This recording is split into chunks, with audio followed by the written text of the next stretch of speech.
Welcome to the Elevate Media Podcast with your host, Chris Anderson. In this show, Chris and his guests will share their knowledge and experience on how to go from zero to successful entrepreneur. They have built their businesses from scratch and are now ready to give back to those who are just starting. Let's get ready to learn, grow, and elevate our businesses. And now, your host, Chris Anderson. We're going to be learning from a photographer who has grown her business out on the West Coast, California, and just get an insight on some ups and downs, the good, the bad, things she's encountered along her journey that hopefully be able to resonate, something you hear, you can take away and learn from, be encouraged by.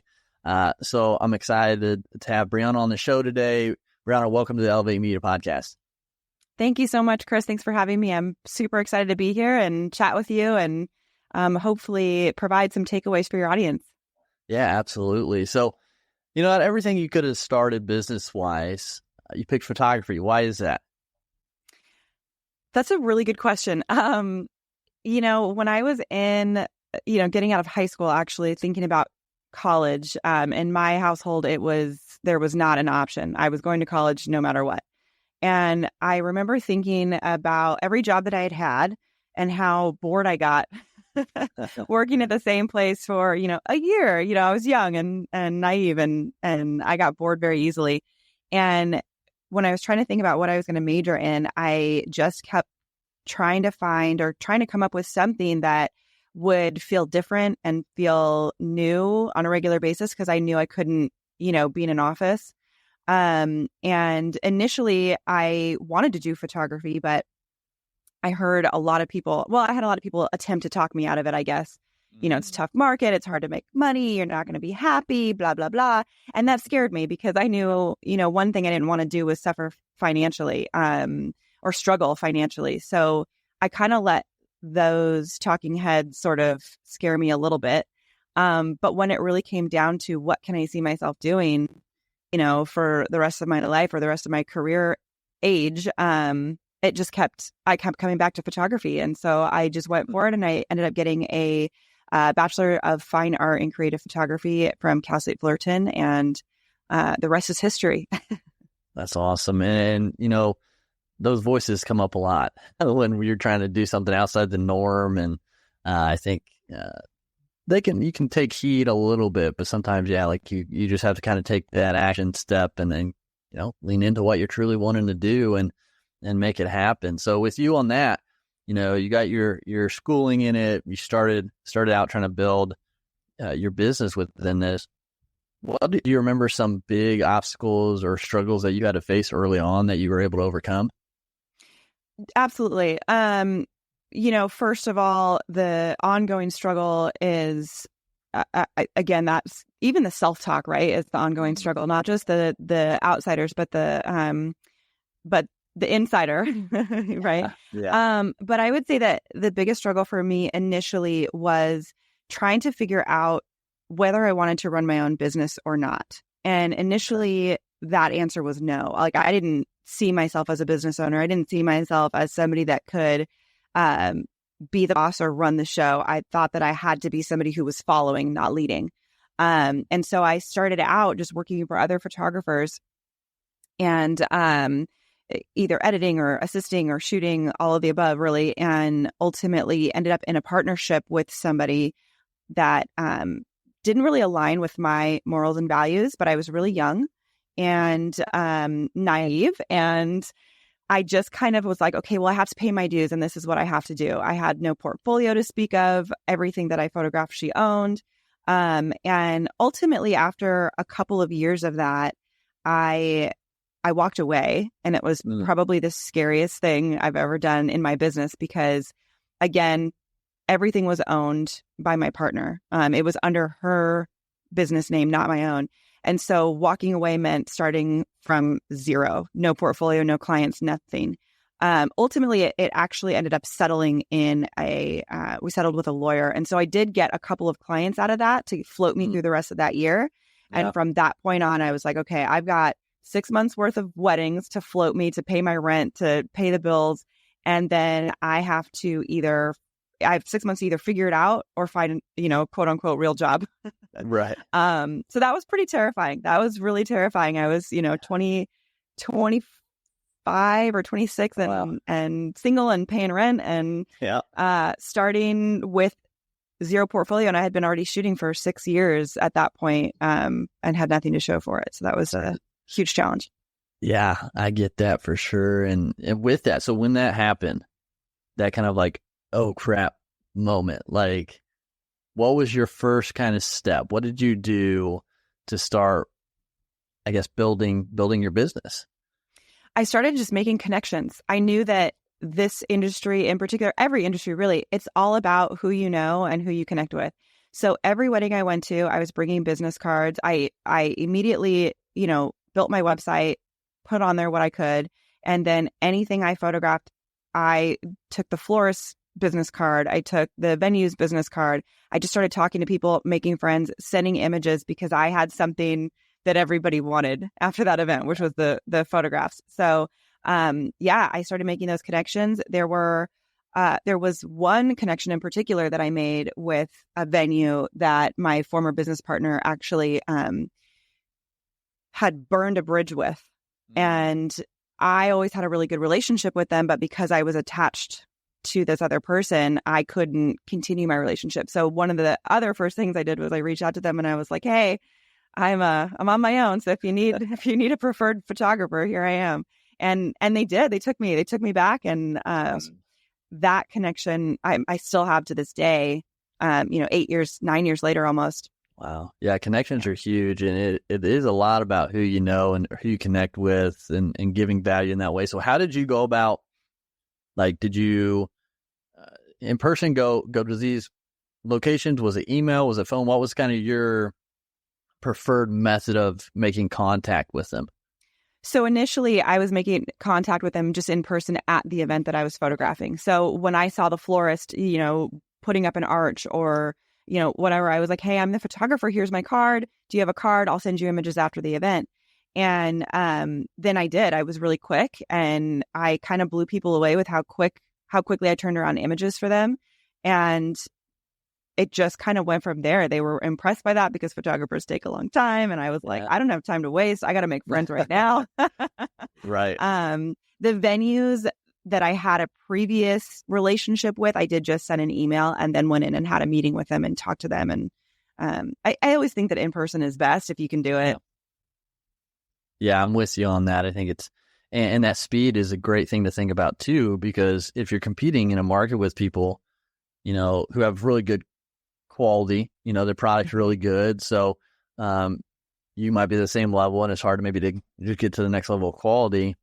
What's that next thing can you kind of be better at? And a lot of times it's speed. It's the speed of when, or the speed of, how fast can we deliver? And so that was really cool that you saw that and was like, hey, plus I don't have time, so I got to get it done quick to get things growing.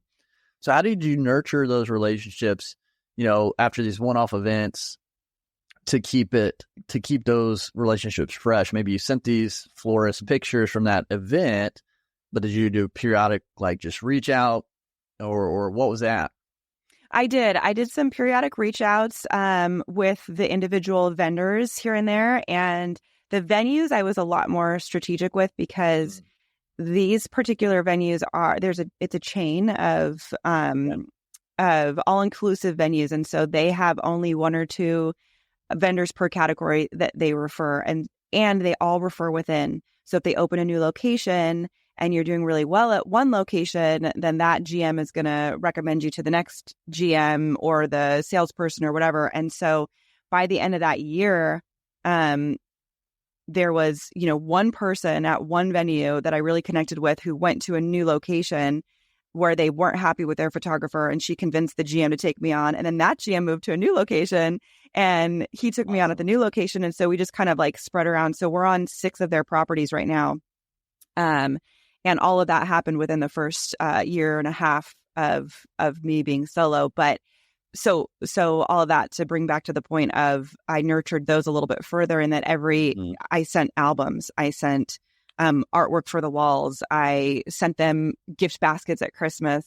just to, and I even at one point, I haven't done this in a couple of years, but like right before really wedding season, I would drop something too at the venues to just be like, here we go. It's going to be a crazy summer. But, and then through all of that, my business has grown far beyond wedding photography. We do family portraits and we do, branding as well, professional brand photography as well. So we're kind of a all-inclusive. Yeah, that's cool. And I love how you, and I love how you nurtured those relationships and you thought of different ways to keep top of mind. And it wasn't just this is going to be poor choice of words, but it wasn't just a nagging email like, hey, do you need any work? It was of value. It was, sending those baskets at Christmases, sending photos that they could use to improve their decorations, like things like that. I think we sometimes get in a rush as we're building a business when we're trying to nurture relationships, and we just, touch base or we just send that message. But when you have these crucial, right, we're asking for something instead of offering something, and people are so much more inclined to remember you, to want to connect with you, and to want to use your services if you lead with a value instead of an ask. Yeah, and it's so crucial because again, they get reached out to so much, especially on social media, all the messages coming in. So if you can differentiate yourself in some way by just giving value, they're going to think of you first. And even if they don't, I think it still plays dividends in a positive way for you going forward. So that's really cool. And then you mentioned you expanded, which is neat, expanding into different markets. What made you shift into the branded, the business, the headshot type photography?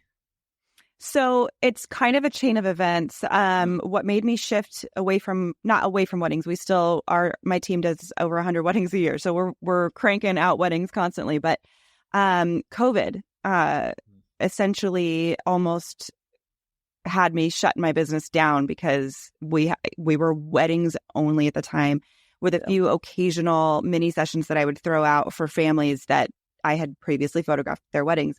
But it wasn't enough to float the business. So I ended up hiring a business coach in 21. I after a whole year of like, what am I going to do? What am I going to do? Feeling sorry for myself, watching everything that I built feel like it was like falling apart. I woke up one day and I was like, I got to do something different. I've got to pivot. I've got a pandemic proof. I've got to do something. And so I hired a business coach to help me pivot into family portraits. So I went from the wedding stuff into the family stuff. And I was with that coach for about 2 years. I'm with another coach now. I think coaching is key no matter what your industry is. It's so valuable. But learning about branding and how important it is. I used to try to hide myself as the owner of my company because I have a team of 10. I have a team of 12 photographers and 2 dedicated office staff. And I used to try to kind of blend in and not really show myself as the owner because I didn't want people to prefer me. I wanted to make it very even. And so I kind of hide myself. And I also didn't like to show myself in general, like on social media. I didn't like to, talk or hear myself talk or watch myself talk. But I started to realize how much more engagement and how much more attention my accounts were getting when I dropped something a little bit personal, said something about myself or about my journey or about my family or anything that showed me the engagement would like go through the roof. And I started being like, there's something to this. And as I have 2 young kids, so as a mom of 2 little ones, the other side of it was wanting to not be away all weekend, all day, all weekend, 10 hours, with travel time and shoot time and all of that, and just losing my weekends with my family. So I do still myself capture a couple weddings a year, but I, as the head of the business now, I focus mostly on the families and I do all the branding. And that, so it was twofold. It was an opportunity to have more family time and do more during the week kind of work. But also it's just something that I'm super inspired by right now as I continue to evolve my own brand. I'm out here telling people how to up-level their brand with professional imagery, and I got to be doing it myself. And so it's kind of this like full circle It's the phase I'm at in my life, I guess, is the best way to describe what kind of pushed me into that realm. Yeah. And I think it's in business, you have to be able to pivot and shift when things happen. When you're in that moment, COVID hits, events are shutting down, things like that. Scary time Very. at a business owner who relies on events. So when you're in that moment, what was it that made you go headshots, business branding photos? Like what made that, like what clicked? Like, was it someone who said, hey, what about this? Or was it were you looking through something? Was it your business coach said, what about this? What was the moment that made you realize you could shift into that?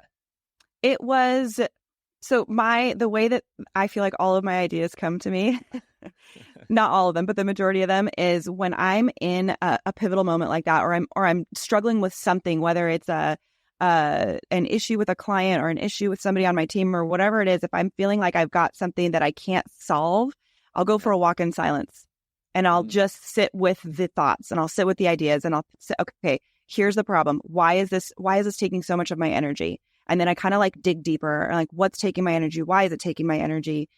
How can I shift that energy? How can I make this, how can I turn this around or learn from this? And I almost always come up with a solution. It's like literally no AirPods, no music in my ears, nothing in my hands. I sit in silence for a while or walk in silence. And at the time with COVID, I was trying to think of actually, how can I help? How can I help other people? How can I help small business owners? Because so many of us were suffering and closing doors left and right. And so I ended up offering a local small business headshot day where I picked a park. It was natural light. It was like, it wasn't corporate. It was natural light. We went out to a park and I just blasted it out on social media and had people sharing it. And I ended up, I think, having 2 or 3 days full of just small business owners. And it was just something I gifted. And it was so meaningful to them.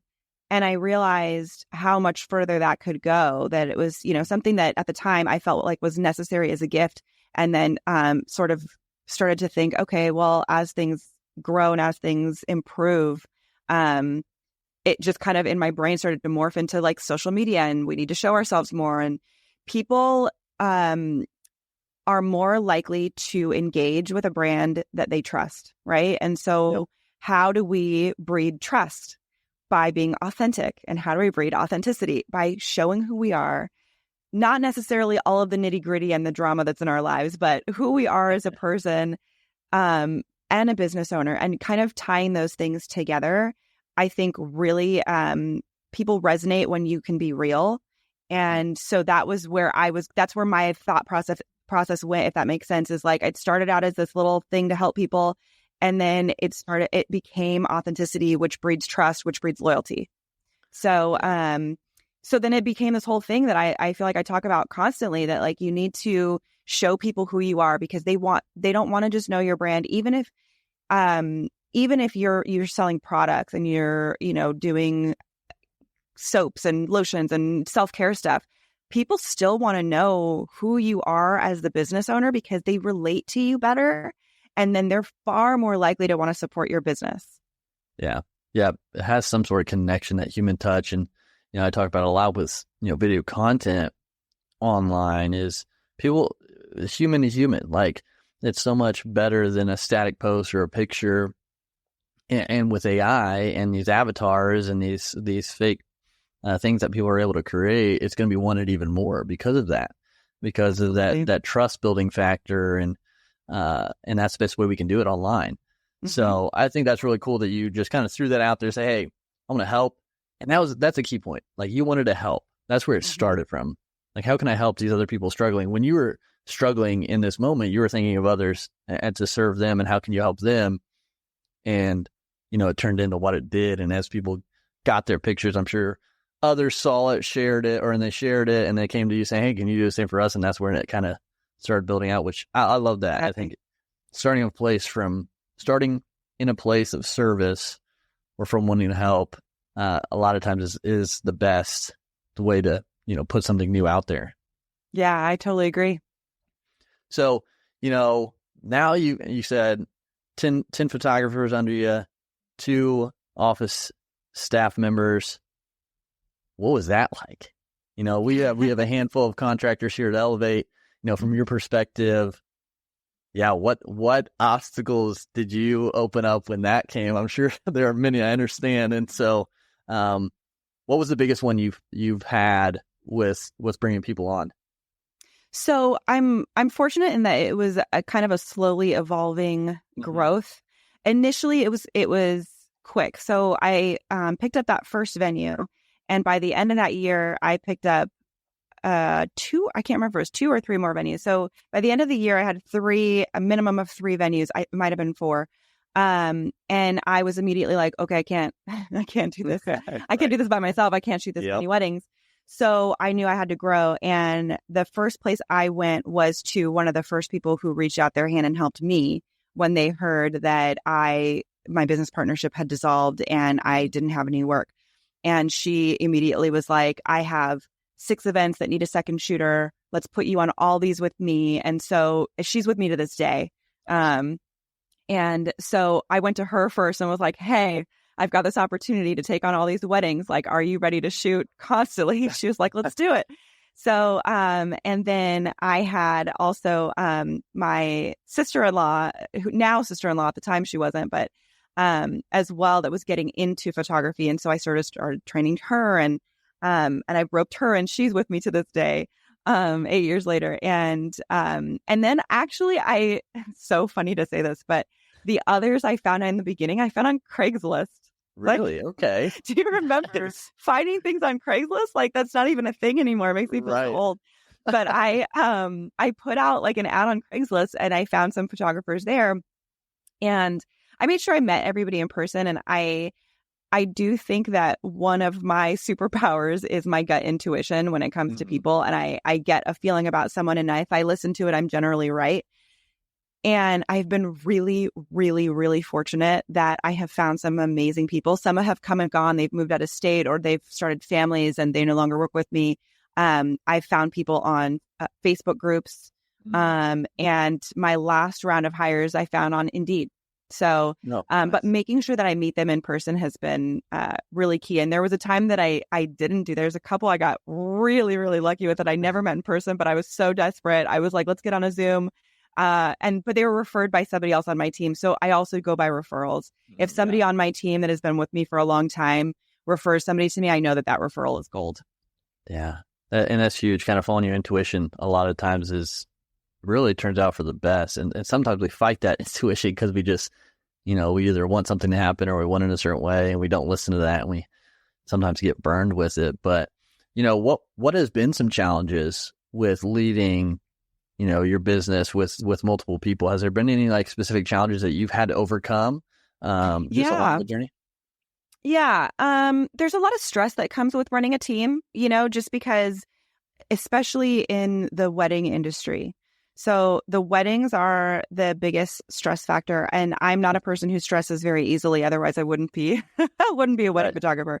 But with COVID and illness and stuff like that, we had more situations than we've ever had where photographers couldn't shoot a wedding because they were contagious. And I've put things in place to kind of avoid that. But ultimately, I would say that just the sheer stress of having to cover when something like that comes up has been a really big factor in how far do I want to grow the wedding, since I'm sort of backing off of the weddings and leaning into the other stuff. And then having to let somebody go, that is so hard. And I have managed to get by with only having to actually have that conversation one time so far. Because initially it was all independent contractors and it was contract to contract. But in California, we have a new law that states that they have to be employees because they do the same work I do. Interesting. So, yeah. So on top of that, payroll is the worst thing ever. And so I actually had to formally let somebody go not too long ago, and or officially let somebody go. And that was really hard. It was a lot easier when I could just be like, we're just not going to send this one another contract. We're good. Right. Kind of let that relationship phase itself out. And every contract was it's a contract to contract job. So there was nothing wrong with me not offering additional work. But Yeah. that is a hard conversation to have when you come from a place of just like, my business is very family oriented. Like, everybody here, I feel like I care very much about, and I really genuinely enjoy every person that works for me. And so having to let somebody go who I really enjoyed was tough, but it was what was best for my business and my clients. And I felt kind of proud of myself afterwards, to be honest with you, because that's so hard, but I felt like I handled it very well. The conversation went very well. It still broke my heart, but I was like, okay, I did it. I did that really, really, really hard thing. And it's going to be okay. But those are the worst. That's the worst part. And it's like those things you don't really think about as you're growing, like when you're going to get to those points of like, oh yeah, I might have to fire someone or let someone go eventually. And like, it just in the moment, you've got to figure it out almost. And so, with your expansion, it's freed your time up to do more admin and branding type things. What does that look like? How was that, I guess, to let go of, quote unquote, your baby of business? Like, because some people have struggles letting pieces of it go. Was it a struggle for you, or were you like, yes, I have a family, like this is perfect? Which side were you on, or was it kind of in the middle ground?